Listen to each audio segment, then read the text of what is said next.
说到赛车游戏，最广为人知的那必须是历史悠久的 Need for Speed 系列。这个 IP 从1994年开始发行，至今已经累积20多款的作品。不过最新一代昂豹销量却惨遭滑铁卢，在 Steam 的优惠活动都打成1折的骨折价。看到这么便宜，不买等于对不起我自己。218台币，顺便把2015打包下来。其实昂豹当时推出最争议的讨论，不外乎是那突兀的涂鸦特效。在游戏画质越做越逼真的情况下，Criterion 团队却选择挑战众人的审美观，让我突然想起，好像有一代 Need for Speed 也是蛮特殊的存在，那就是 Need for Speed The Run。The Run 是一款发行于2011年的赛车游戏，由 Black Box 工作室开发，曾经制作出《Hopeless 2》、Underground 1-2、Carbon 还有 Most Wanted 的经典作品。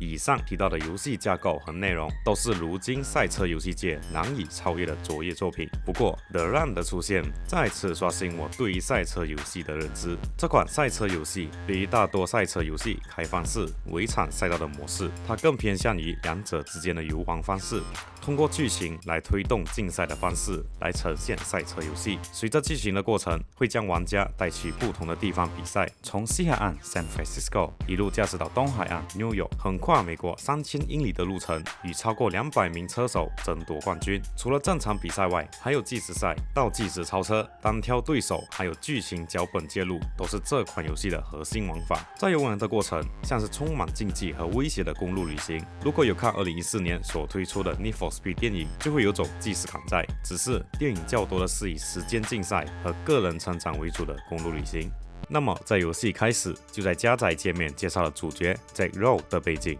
里面字眼看出，因为他欠下庞大债务而遭到帮派通缉，目前正在逃亡。然后进入游戏画面后，就看到 Jack 已经被帮派抓到，双手被胶带粘在方向盘，并且敌方企图用压缩机将他人连带车一起处刑。这时游戏就突然切换成 QTE 操作，叫我赶快来帮忙。一顿操作后， Jack 就利用敌方的座驾逃离现场，不幸过程被敌方发现，并派出2台黑车追击。然后游戏就切换到玩家进行操作。在我准备大显身手的时候，突然车子疑似失控，撞上了旁边的废车堆，然后我就因为过慢被抓到。后来惊觉，原来加速是 A 键，减速是 G， 方向是箭头左右，果断叫出菜单，结果无法当场修改按键，不想重新读档的我，就用别手的键帽搭配游戏难度困难等级的情况，闯关失败几次后，硬是把车强行开到穿越火车后，成功逃离。后来 J 与一位叫 Sam Harper 的女生见面，而 Sam 就推荐她加入一场高达2500万奖金的赛事，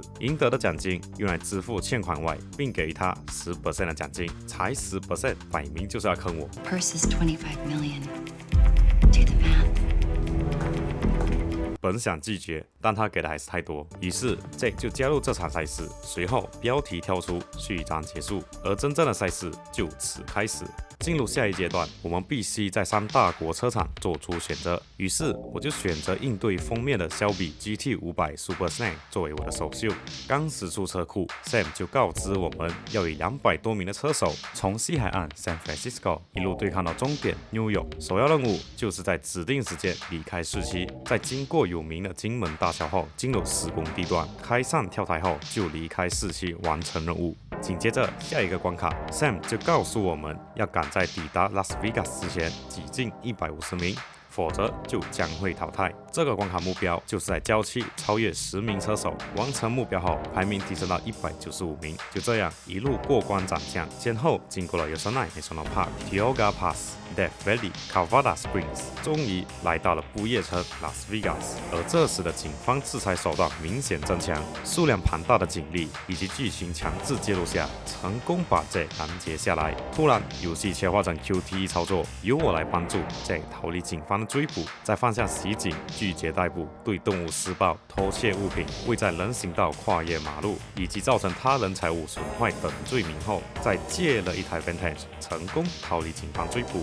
而这时来到了第4章节，揭晓在第2章与 J 发生冲突的车手，而他就是敌方阵营主要人物 Marcus Redwell。记忆力好的朋友可能就会察觉他是开场目睹 Jack 送去压缩机的人，旁边很大距离就是他的 uncle。在被 Marcus 袭击成功后 ，Jack 直到第7章才再次和他相遇。在追逐他的过程中，不幸又再次进入剧情杀。Jack 受到敌方撞击后，快速离开车子，并逃进大楼里。逃到顶楼后，发现敌方已经派出直升机进行追击。为了不让故事这么快结束，射手凭借着精湛的技术，让 Jack 得以在枪弹雨林中生存下来，但始终逃不过我的高端操作。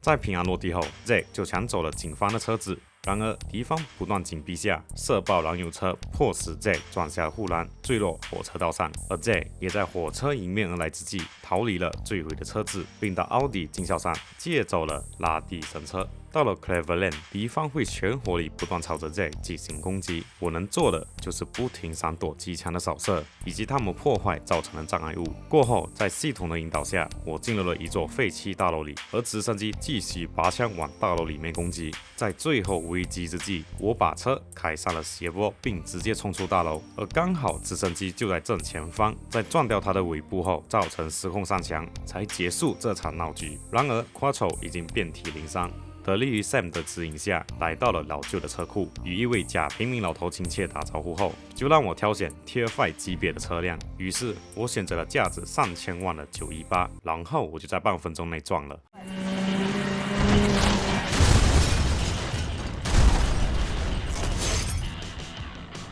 后来，随着我一次又一次超越车手后，终于排在了第2名。最后一场比赛是要和 Marcus 争夺冠军。游戏在15公里的赛程设计了许多挑战，像是小巷比赛的时候会有大马路的车子迎接我们，但因为我错过一个跳台就被小黄带走。重新出发后并跳上后发现，原来这台小黄是脚本，不跳的话一定会被撞。过后为了加快进度，我选择使用捷径，结果被 Marcus 反超。原来是加长版捷径。再来还安排我们逆向行驶狭窄的 Brooklyn 大桥，虽然往正中间基本都会通过，但我用的是键盘，只能实打方向，体验更加刺激。后来在一个大弯，我使用漂移过弯反超对手，并拉开一段距离后，突然他就瞬移到我眼前，直接举枪射击，逼迫 Jack 把车开到了地铁隧道里。除了要闪避对向的地铁外，还要与后方追来的地铁来一场短跑竞赛。原本我还想借助地铁的力量帮我达成另类的单气加速，结果他一触碰我的一瞬间就宣告我被击落，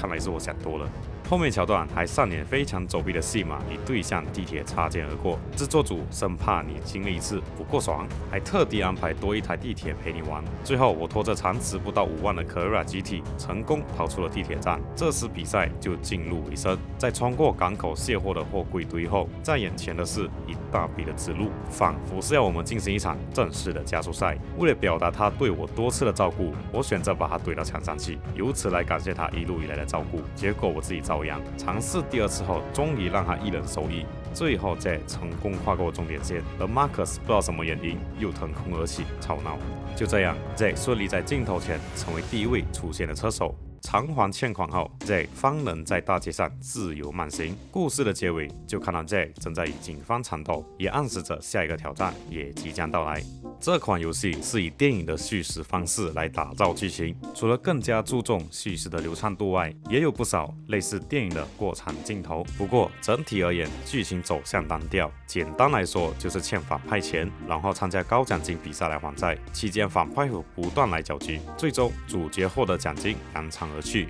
但受到游戏本身题材的局限，主线游戏流程就跟电影时长差不多，只有2小时左右。虽然刚刚提到很多关于剧情的内容，但整个赛程下来，剧情其实只占了大约30%，剩下的都是在超车和赶路的过程。当然，他们还有提供挑战赛以及多人赛事。前者其实只是使用主线剧情的地图再换一个任务的概念，而后者因为伺服器早就已经关闭，所以不做讨论。不过制作组也知道剧情过于单调，所以脚本安排上会出现各种大场面来刺激玩家的眼球。让我首次感到震撼的是第5章逃离雪崩的章节。原本以为只是一场普通的单挑赛，然后稍等片刻，突然有警报声响起，看见有疑似飞弹的东西撞向山脉。再过一段路后，开始有落石砸下，变成我必须和正在崩塌的雪山进行时间比赛。每一次警报声的响起，就代表倒计时的警告。视野还会因为轮胎掀起的雪雾弄到看不清落时，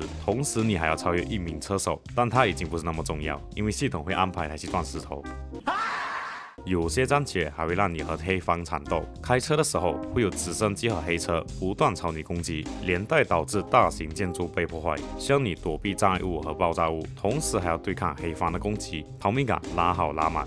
但是这款游戏之所以我会想拿出来讨论，是因为他们所呈现的赛车游戏让我印象深刻。比如主线进行到中后段的时候，主角会陷入黑白双方的对峙，在逃离警察的时候就被路障拦下，然后就很突然用 QTA 玩法来逃离，而且不像火影忍者风暴4那样，案件失败是不影响剧情走向。The Run 的案件失败还真的要重来。而且使用情况全都是在逃跑时使用，蛮符合副标题 The Run 的含义。当然比例不多，大概只有3个关卡会用到，但也给这部作品添加不少额外的乐趣。The Run 我最喜欢的一点就是它的赛道非常多样，郊外平阔地区、乡村复杂小路、一望无际的沙漠、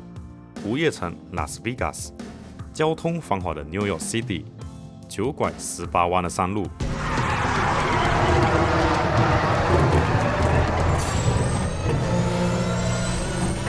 又或者难以驾驶的雪地，可以说道路样式百花齐放。这也是相比开放式世界不受地理合理性的限制，切换场景优势可以非常多样。优秀的美术风景让每张地图所呈现的环境氛围非常到位，在一边追逐的时候，还可以一边欣赏沿路的风景。虽然画质放眼今天算是卡通特效，但是他们对于环境的细节打造是值得称赞的。像是雪崩的时候，隧道会断电；结冰的路面或者落叶都会导致车辆打滑。随着地区的不同，捷径的形式也会有相对应的风格。郊区小路、洞穴、公园、人行道、农田，以及峡谷中不显眼的小路，甚至有些长道可以直达终点前。这些细节的打磨，让整个游戏玩起来更有沉浸感。有别于厚朴式会出现大量的黄土路表示捷径，The Run的环境更加生动，还有游戏的氛围 BGM 也很有 feel， 那种简单热血的音乐，还有面对紧张刺激的时刻放出激烈的声带，很对我的胃口。好奇之下查看 The Run 的 soundtrack 创作者，得知是 Brian Tyler， 发觉他的来头也不小。Fast and Furious 系列、Marvel 旗下电影以及我玩过的 Far Cry 3、Assassin's Creed 和 Black Flag， 他都有部分参与，还获得多个音乐相关奖项和提名，甚至当今 F1 赛事所使用的主题曲也出自他的双手。当然，这款游戏还是有不少吐槽的地方。首先 ，The Run 的操控感不像近几年 Need for Speed 主打轻快的手感，操控起来可以很直观的感受整台车非常笨重，尤其是受到撞击时，车辆根本控制不到，很明显能感受车台的重量所带来的冲击力，并且过弯的跑法更注重抓地。如果要用漂移过弯的话，车速会大打折扣，出弯速度慢到可怜，这对喜欢漂移过弯的我来说是硬伤，尤其是山脉的地图会让我忍不住一直想漂移，然后就追不上前车，要重新回放检查点。不得不说，这代独有的回放功能真的是神迹，救了我不少次白目行为。What the dog doing?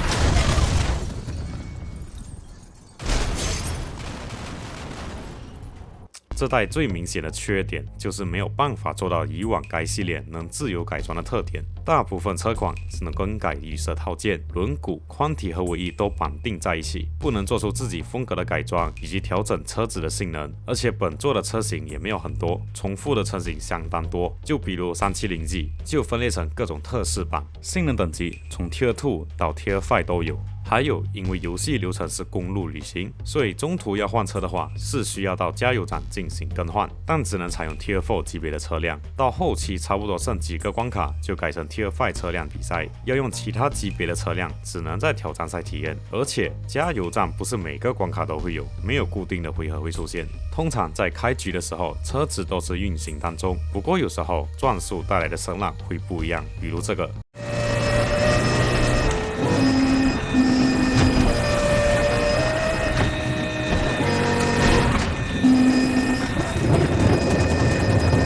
会在高转和低转来回切换，每次点油门的时刻都可能带来不同的声浪，算是整个游戏最明显的吧。还有你面对到的对手，有时会在你超越他之后，突然会在某一段路熊弹弓提速超回你，反之会在某些地点放水等待你超越他。虽然本作的警车制裁手段不多，但是负责追击的警车会不断撞击你，造成不少的麻烦。比较头痛的是会有很多的路障，不过路障并不是随机生成的，所以重生过后还是在同一个位置。总而言之 ，The Run 在困难等级用键盘游玩不会到刁难，除了在雪地计时赛，我根本没有办法抵达终点外。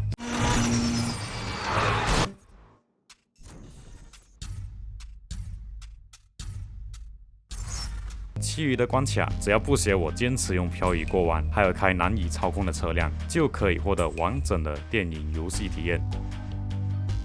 之所以The Run 我会拿出来讨论，是因为它作为赛车游戏，既兼顾了赛车应有的内容，还具有游戏该有的娱乐性。作为 Black Box 最后一款的赛车游戏作品，我觉得它值得 A 级评价的分数。毕竟这种赛车玩法算是革新的突破，即使游戏可玩性不高，不过在短短的游玩时间，优秀的脚本设计依旧能让我印象深刻。但很可惜，受限于本身局限性过高，市场上都反响平平，媒体也只打出平庸的分数，没有引起赛车游戏界一阵旋风。那么到这里影片就结束了，这期影片算是我频道新的领域，喜欢的话可以点赞加分享，给我更多的动力去制作。如果想看更多的游戏相关评价，欢迎在评论区留言。我是子阳，我们下期见。